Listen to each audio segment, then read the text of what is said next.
President Trump traveling to Florida today, kicking off his re-election campaign. With me now, the former House Speaker, Newt Gingrich, Fox News contributor and author of Collusion. Sir, thank you for your time. Welcome back. Donald Trump Jr. wrote at foxnews.com describing 17 months of a mudslinging slog. How tough is this re-election?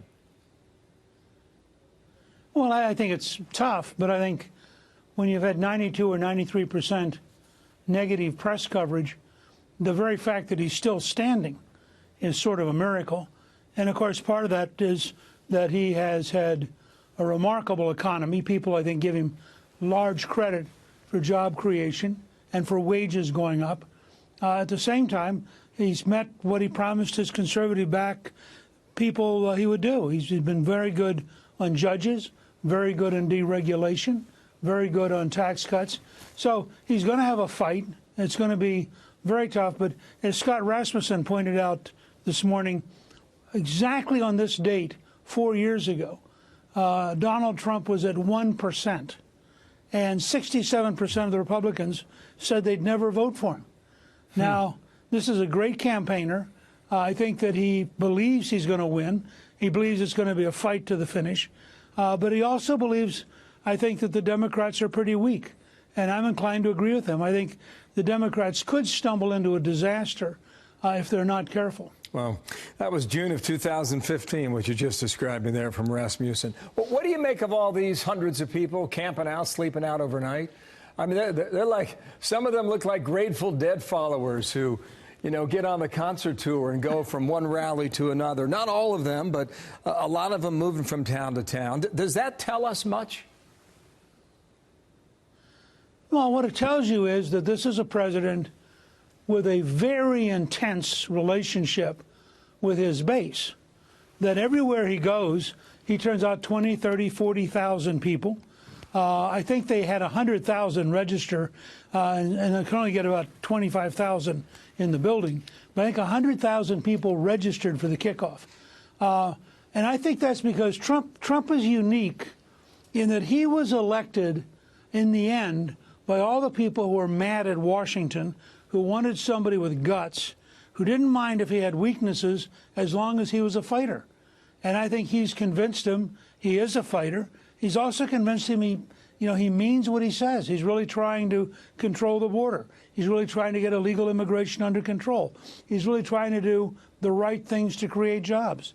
So his base is very, very solid, amazingly solid. I know of no other president who could have gotten 92% negative press coverage and still be standing. Oh.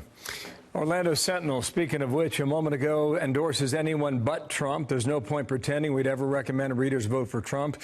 After 2.5 years, we've seen enough, to the point that you're just making there. 2012, Mitt Romney lost by less than 100,000 votes to Barack Obama. Florida's always close. 4 years later, Donald Trump slightly more than 100,000 votes. He beat Hillary Clinton. Joe Biden from Monday on how he sees his campaign at the moment where he thinks he can win. Roll this. I plan on campaigning in the South. I plan, and if I'm your nominee, winning Georgia, North Carolina, South Carolina, believe it or not. And I believe we can win Texas and Florida, if you look at the polling data now. Oh. Seems to me Florida and Ohio are leaning Republican. Seems to me that those two states have leaned for Donald Trump. And it seems like the battle is really found in places like Wisconsin, Michigan, and Pennsylvania. How do you see that 16, 17 months away? Well, look, I think it depends in part on who the Democrats nominate and what they stand for. I just saw a survey this morning about the Hyde Amendment, which blocks the government from spending taxpayers' money to pay for abortions. The country overwhelmingly favors keeping the Hyde Amendment. Every Democratic presidential candidate is going to be for repealing it. You go down item after item, the Democrats are going to run as a tax increase, left-wing values party.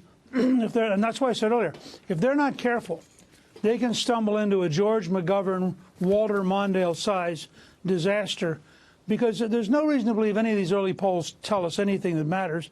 And frankly, if Joe Biden thinks he's even competitive in South Carolina, he is about as out of touch with reality as it's possible to be in this business.